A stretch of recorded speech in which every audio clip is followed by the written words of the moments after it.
How much money must you invest today in order to withdraw 1,000 per year for 10 years if the interest rate is 12%? So mag-invest ka today. So kung i-drawing natin yung cash flow diagram, by the way pala,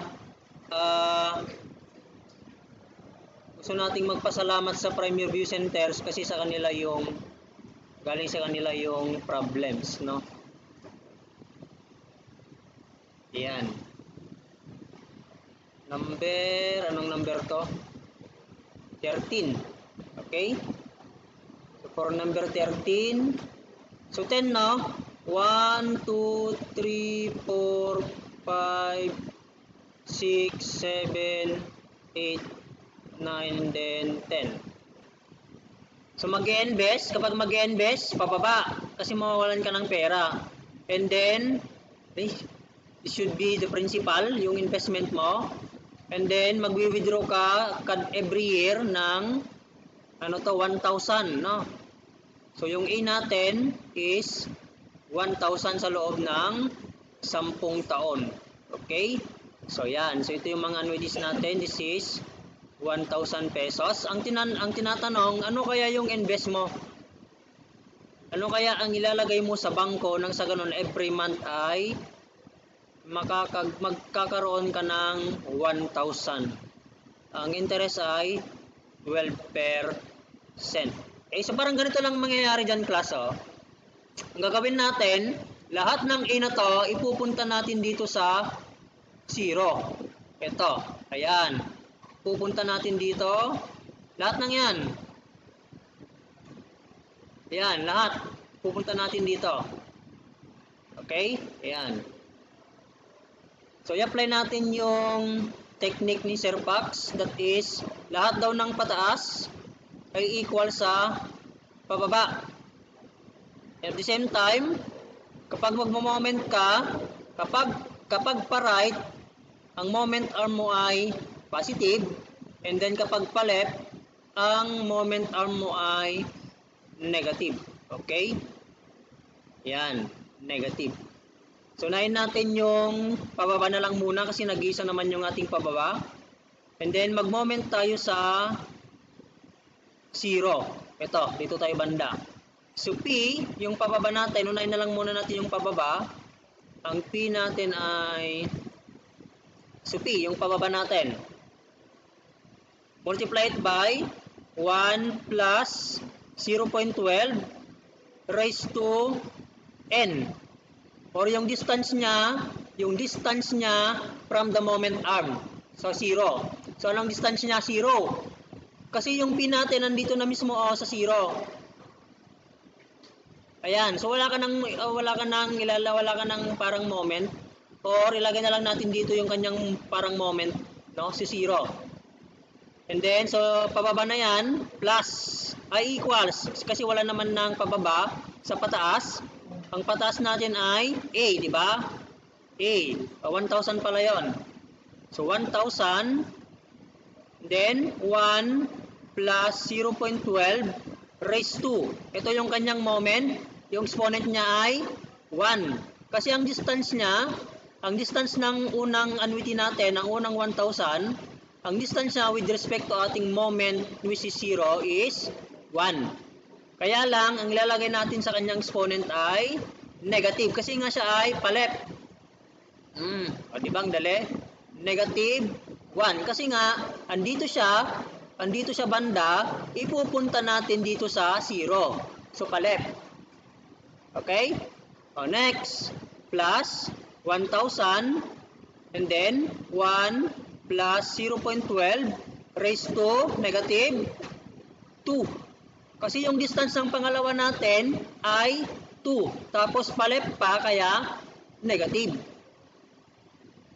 O yun. O diba ang dali? Pero, since yan ay madami, hindi naman advisable na lahat yan isulat mo. Meron naman yan sa calculator yung tinatawag na summation. Yung ganyan. Meron ganyan sa calculator natin. Summation. Ibig sabihin yan, parang step by step na niya. gagawin. So lagay lang natin dito yung yung formula, that is 1,000, no? Multiplied by, lagyan natin ng dalawang yan. 1,000 multiplied by 1.12 raised to negative x. Okay? And then mag-start tayo sa 1 to 10. Okay, bakit negative x? Kasi nga lahat ng anonymity natin ipupunta natin sa left. Negative silang lahat. Okay? So ito yung pababa natin. And then yung pataas natin, itong buo na to yung ating pataas. Ito yung ating pataas. Okay, yung pababa natin kanina ay p, di ba? And then 1.12 raised to 0. Automatic na ito ay 1. Kasi any number raised to 0 is equal to 1. So magiging p na lang siya, no? Okay, magiging p na lang yan. Ay equal sa summation ng, ito na yung pataas natin, lahat ng ito ay pataas. So alam nyo ba kung paano i-input yan sa calculator? So 1,000 tapos 1.12 raised to negative x. And then mag-start tayo sa 1 to 10. Ano mako-compute nyo? 5660. 56. Tingnan na lang natin dito yung sagot. Ayun, 5650 parehas. Diba? Dali ng engineering economy, basic. So this should be 5650. Ayan. Okay, sige. Nawatan? Gets? Ayan, ang dali, diba? Lahat naman kay Sir Pax madali. So ganito naman, ang gagawin natin, parang babaliktarin natin. Maghuhulog tayo sa bangko per year, for example per year, no? And then ilan kaya yung may ipon mo after 10 years? Kanina nangyari, nag-invest, di ba? And then monthly na, parang magsasahod ka. Baliktarin natin ngayon, monthly na magbabayad, magda-down ka. Hulog bang tawag doon? Hulog, no? For example, hulog. And then monthly na magde-deposit ka or yearly na magde-deposit ka. After 10 years, magkano na kaya yung pera mo? So i-apply pa rin natin yon. Lahat ng pataas ay equal doon sa pababa. And then lahat ng pa-right, positive. And then lahat naman ng pa-left, is negative, no? Yan. Okay, unahin natin yung pataas. Ang pataas natin ay si F. Wait. Mag-select pala muna tayo kung saan tayo magmo-moment. So ito na lang. Mag-moment na lang tayo doon sa 10. So mag-moment at 10. Okay? So ang pataas natin ay si F and then 1.12 raised to anong moment niya? 10? Hindi 0. Kasi nga, andito na sa mismo diyan tayo mag-moment 0. Ang moment dito ay yung distance from the moment point. Kasi ang distance ng 10 natin dito sa 10 mismo ay 0. 0 yan. Ay equal doon sa pababa. Ano yung pababa natin? 1K, di ba? 1K. O 1,000. Ito, unahin natin to. 1.12 raised to, anong moment niya? 0. Okay? Plus 1,000 and then 1.12 raised to, ito ay hindi positive 1 kasi nga yan operate siya. Kasi nga ito pinunta natin diyan. Ito pupunta natin diyan, pa-right silang lahat. So plus 1,000 1.12 raised to 2 plus 1,000 1.12 raised to 3. But of course, masyadong madami yan. I-apply na lang natin yung F. Times. Ito pala ay 1 na to, no? Any number raised to 0 is 1. Is equal to summation ulit. Kasi madami naman sila ng ano to? Balik kayo mamaya. Ilang minutes na lang, 1,000 and then 1.12 raised to x na to. Hindi na siya negative, positive. Kasi lahat sila ay papuntang right. Okay? And then mag-input tayo from ano to? 0. Ano yung nasa taas? 9. 9 siya. Kasi yung pinakalas, itong pinakalas na yan, kung bibilangan natin kung ilang steps papunta sa kanya, siya ay 9. Okay? So, yun yung technique, no?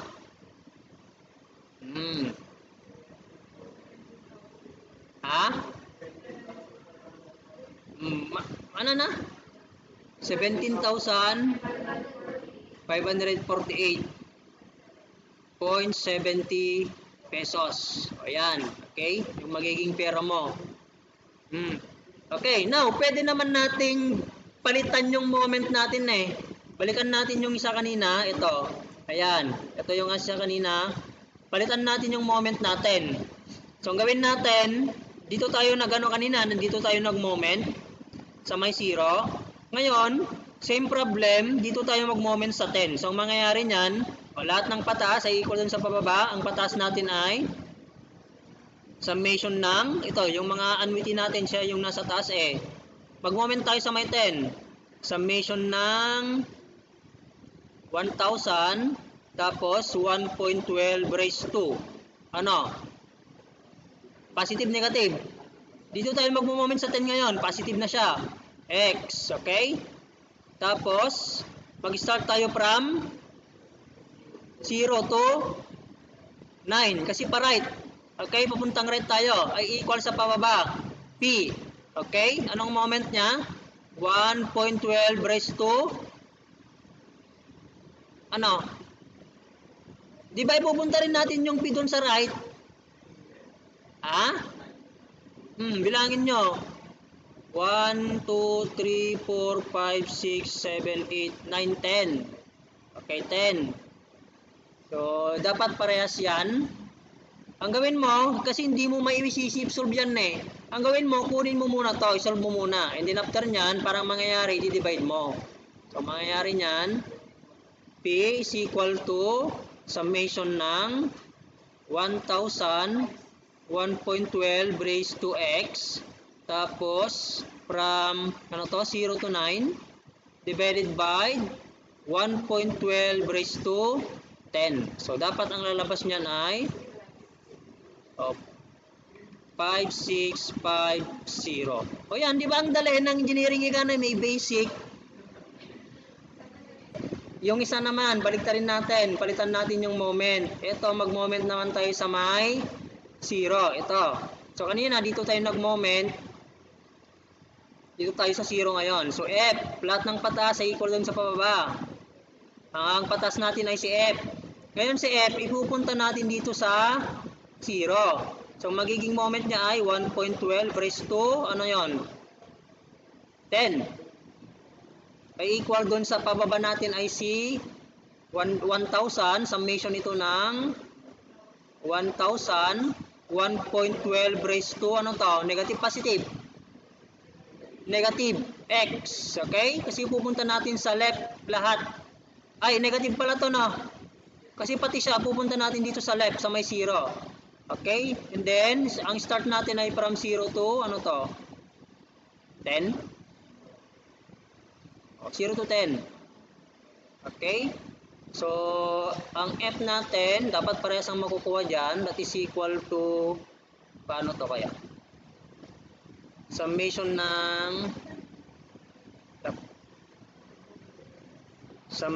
ng from 0 to 10, dapat parehas ti maala. 1,000, 1.12 raised to negative x. Tapos, 1.12 raised to negative 10. No, dapat parehas ang makukuha natin dyan na 17,000 pesos. Ha? Mali? Mali. 9. Check natin.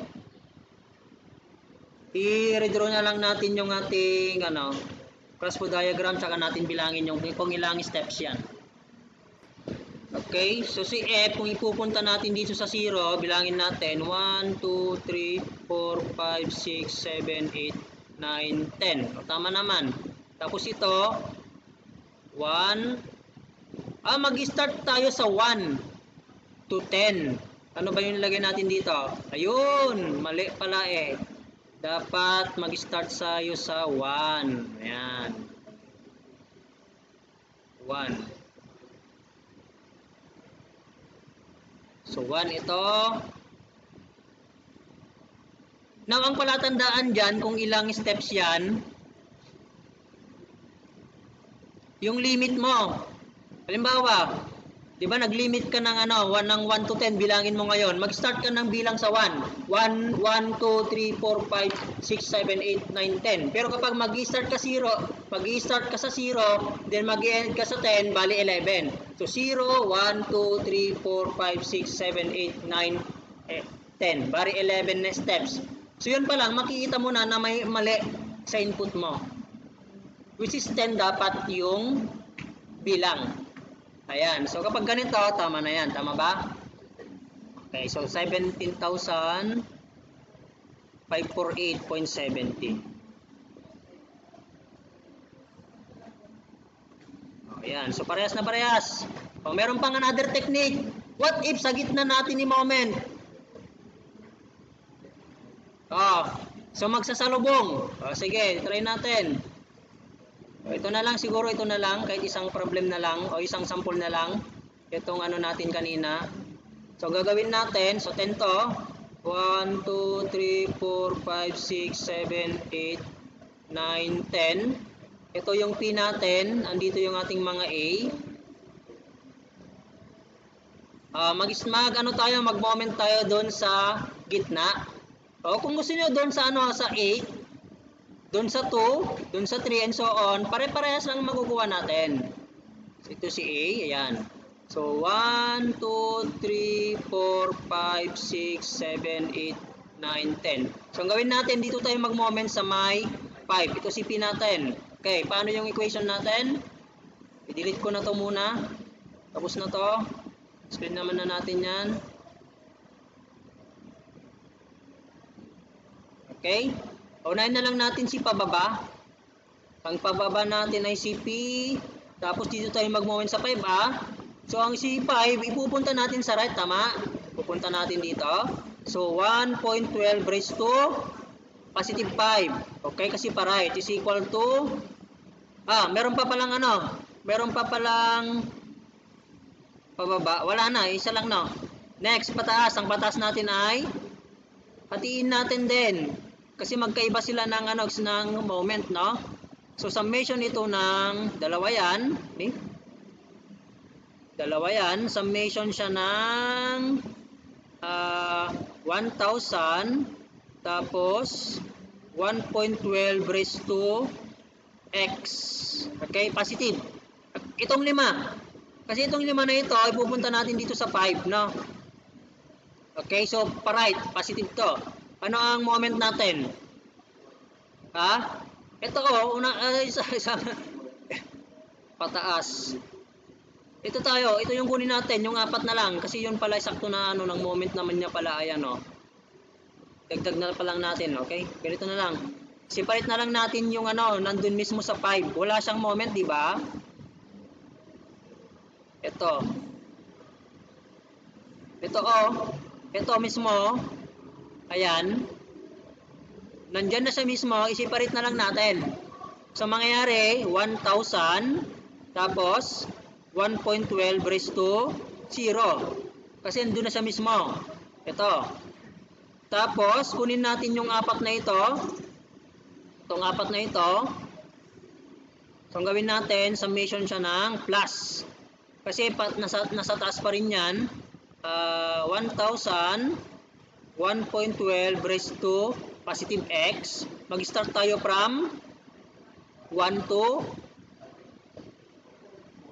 bilangin natin 1, 2, 3, tapos 4. O yan, 4. Okay? Plus, isa pa. Ito pang 4, di pa natin na isasali.